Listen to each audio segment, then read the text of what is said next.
राधे राधे मित्रों, आज मैं आप सभी के लिए लेके आया हूँ आमल की एकादशी व्रत कथा। तो आए श्रवण करते हैं आमल की एकादशी व्रत कथा। कृष्णाय वासुदेवाय हरये परमात्मने प्रणतत क्लेशनाशाय गोविंदाय नमो नमः। तो बंधुओं, युधिष्ठिर जी कहते हैं, हे भगवान, मैंने विजया एकादशी का महात्म्य जो महान फल देने वाला है वह सुन लिया।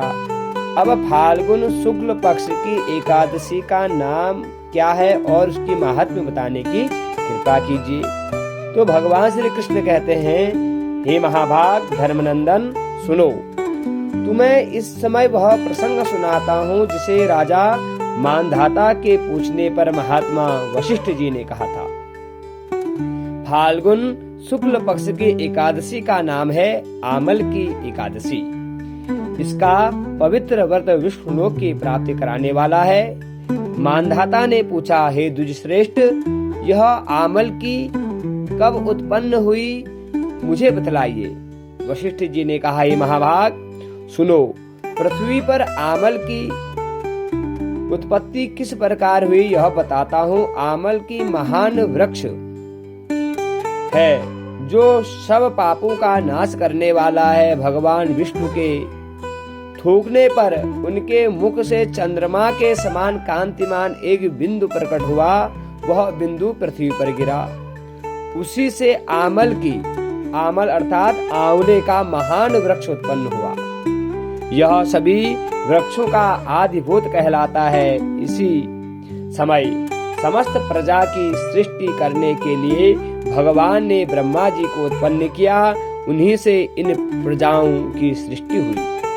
देवता, दानव, गंधर्व, यक्ष, राक्षस, नाग तथा निर्मल अंतःकरण वाले महर्षियों को ब्रह्मा जी ने जन्म दिया। उनमें से देवता और ऋषि उस स्थान पर आए और जहाँ विष्णु प्रिया आमल का एक वृक्ष था। महाभाग, उसे देखकर देवताओं को बड़ा विस्मय हुआ। वे एक दूसरे पर दृष्टिपात करते हुए उत्कंठा पूर्वक उस वृक्ष की ओर देखने लगे और खड़े खड़े सोचने लगे कि वृक्ष पाकर आदि वृक्ष तो पूर्व कल्प की ही भांति है, जो सबके सब हमारे परिचित हैं, किंतु इस वृक्ष को हम नहीं जानते। उन्हें इस प्रकार चिंता करते हुए देख आकाशवाणी हुई, महर्षियों, यह सर्वश्रेष्ठ आमल की वृक्ष है जो विष्णु का प्रिय है। ये आंवला का वृक्ष है। इसके स्मरण मात्र से गोदान का फल मिलता है। स्पर्श करने से इसे दूना और फल भक्षण करने से तिगुना पुण्य प्राप्त होता है। इसलिए सदा प्रयत्न पूर्वक आमल की एकादशी का सेवन करना चाहिए। और यह सब पापों को हरने वाला वैष्णव वृक्ष बतलाया गया है। इसके मूल में विष्णु, इसके ऊपर ब्रह्मा और स्कंद में परमेश्वर भगवान रुद्र और शाखाओं में मुनि, टहनियों में देवता, पत्तों में वसु और फूलों में मरुदगण तथा फलों में समस्त प्रजापति वास करते हैं। आमल की सर्वदेवमयी बताई गई है। अतः विष्णु भक्त पुरुषों के लिए यह परम पूज्य है। ऋषि बोले, अव्यक्त स्वरूप से बोलने वाले महापुरुष, हम लोग आपको क्या समझे? आप कौन हैं? देवता हैं या कोई और हैं? हमें ठीक ठाक बतलाइए। ठीक बतलाइए कि आप कौन हैं। तब आकाशवाणी कहती है, जो संपूर्ण भूतों के कर्ता और समस्त भुवनों के सृष्टा हैं, जिन्हें विद्वान पुरुष भी कठिनता से देख पाते हैं, वही सनातन विष्णु मैं हूँ। तस्या मूले स्थितो विष्णु तदूर्ध्वं च पितामहो स्कंदे च भगवान रुद्र संस्थितः परमेश्वरः। कहते हैं, देवाधिदेव भगवान विष्णु का कथन सुनकर उन ब्रह्म कुमार महर्षियों के नेत्र आश्चर्य से चकित हो उठे और उन्हें बड़ा विस्मय हुआ। वे आदि अंत रहित भगवान की स्तुति करने लगे। ऋषिगण कहते हैं, संपूर्ण भूतों के आत्मभूत आत्मा एवं परमात्मा को नमस्कार है। अपनी महिमा से कभी च्युत न होने वाले अच्युत को नित्य प्रणाम है। अंतरहित परमेश्वर को बारंबार प्रणाम है। दामोदर कवि सर्वज्ञ और यज्ञेश्वर को नमस्कार है। मायापते आपको प्रणाम है। आप विश्व के स्वामी हैं, आपको नमस्कार है।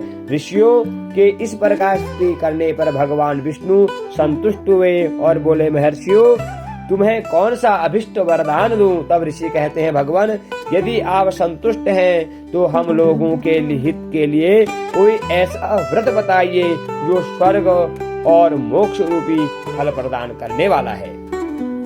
तो भगवान नारायण कहते हैं, हे महर्षियों, फाल्गुन शुक्ल पक्ष में यदि पुष्य नक्षत्र से युक्त द्वादशी हो तो वह महान पुण्य देने वाली और बड़े बड़े पातकों का नाश करने वाली होती है। द्विजवरो, उसमें जो विशेष कर्तव्य है उसको सुनो।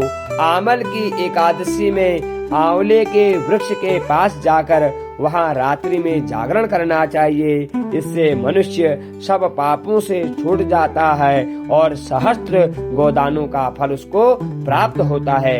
विप्रगण, यह व्रतों में उत्तम व्रत है जिसे मैंने तुम लोगों को बतलाया है। ऋषिगण कहते हैं, भगवान इस व्रत की विधि बतलाइए। यह कैसे पूर्ण होता है, इसके देवता, नमस्कार और मंत्र कौन से बताए गए हैं, उस समय स्नान और दान कैसे किया जाता है, पूजन की कौन कौन सी विधि है तथा उसके लिए मंत्र क्या है, इन सब बातों को हमें यथार्थ रूप से बताने की कृपा करें।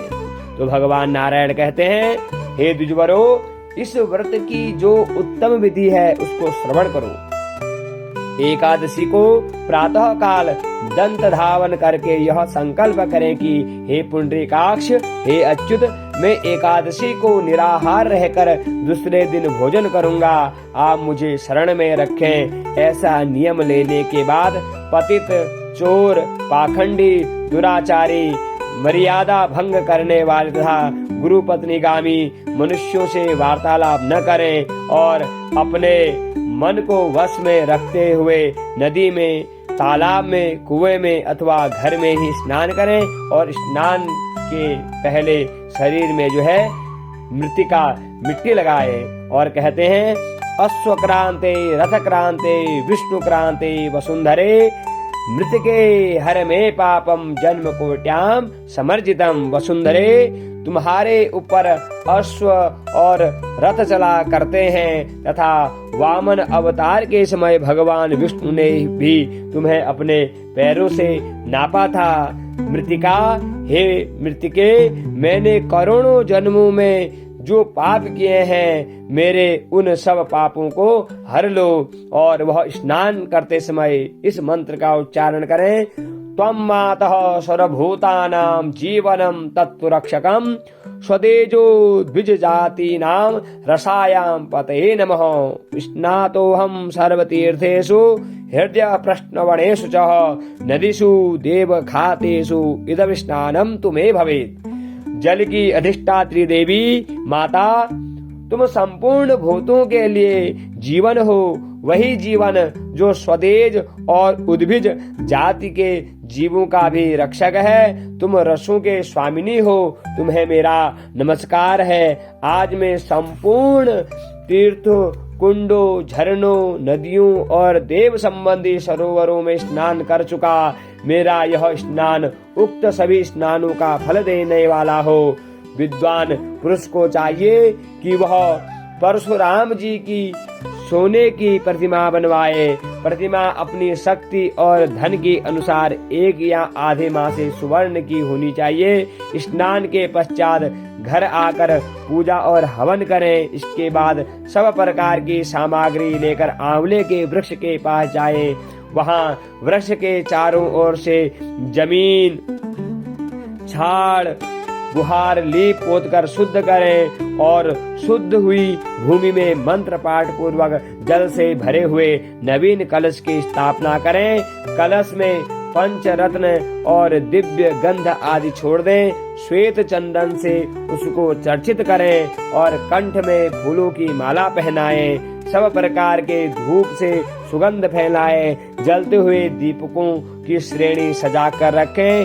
तात्पर्य यह है कि सब ओर से सुंदर और एवं मनोहर दृश्य उपस्थित करें। पूजा के लिए नवीन छाता, जूता और वस्त्र भी मंगा कर रखें। कलश के ऊपर एक पात्र रखकर उसे दिव्य खीलों से भर दें। फिर उसके ऊपर सुवर्णमय परशुराम जी की स्थापना करें। ओम विशोकाय नमः कहकर उनके चरणों की और विश्वरूपणे नमः से दोनों घुटनों की, उग्राय नमः से दोनों जंघाओं की, दामोदराय नमः से कटिभाग की, पद्मनाभाय नमः से उदर की, श्री वत्स धारिणे नमः से वक्षस्थल की, चक्रणे नमः से बाएं बाह की और गदने नमः से दाहिनी बाह की, वैकुंठाय नमः से कंठ की, यज्ञ मुखाय नमः से मुख की, विशोक निधने नमः से नासिका की, वासुदेवाय से नेत्रों की, वामनाय नमः से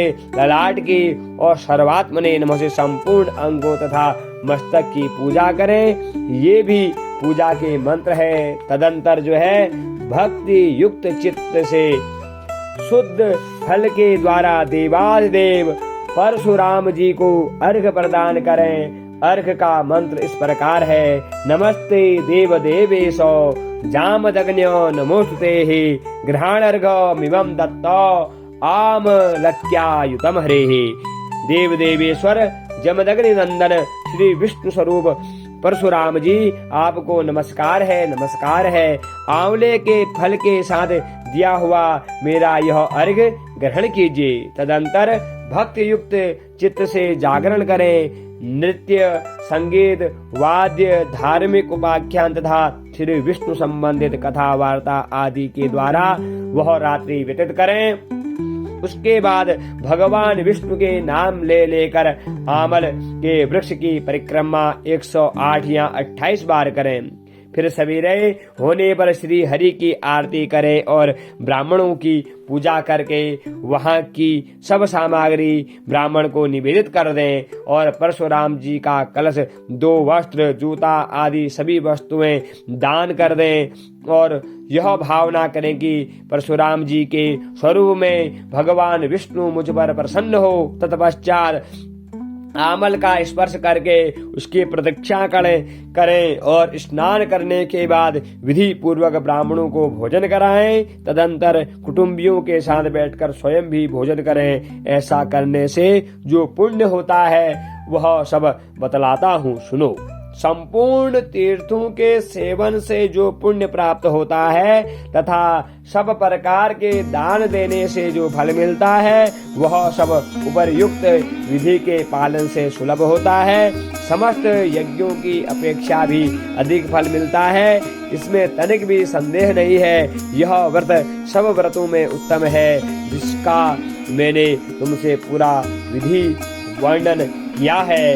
वशिष्ठ जी कहते हैं, महाराज, इतना कहकर देवेश्वर भगवान विष्णु ही अंतर्ध्यान हो गए। तत्पश्चात उन समस्त महर्षियों ने उक्त व्रत का पूर्ण रूप से पालन किया। निर्वश्रेष्ठ, इसी प्रकार तुम्हें भी इस व्रत का अनुष्ठान करना चाहिए। भगवान श्री कृष्ण कहते हैं, हे युधिष्ठिर, यह दुर्धर्ष व्रत मनुष्य को सब पापों से मुक्त करने वाला है और इस व्रत के करने से समस्त प्रकार के पाप नष्ट हो जाते हैं और मनुष्य को सदोगति मुक्ति की प्राप्ति होती है। बोलो कृष्ण कन्हैया लाल की जय।